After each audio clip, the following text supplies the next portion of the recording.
is there any evidence to show that not getting enough sleep increases the risk of errors, especially if you're in high risk professions like physicians, pilots, or dealing with some kind of complicated machineries, things like that?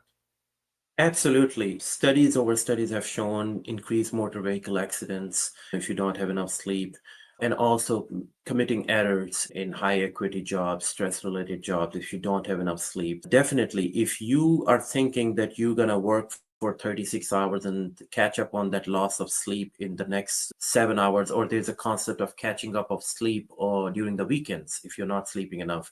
So sleep that is cannot be paid with those weekend naps. Yes, those naps can improve your efficiency temporarily, your cognitive ability temporarily, but long term, that we talked about the neurocognitive and cardiovascular side effects or consequences of that lack of consistent sleep on regular basis would lead to those problems, and committing errors will go up.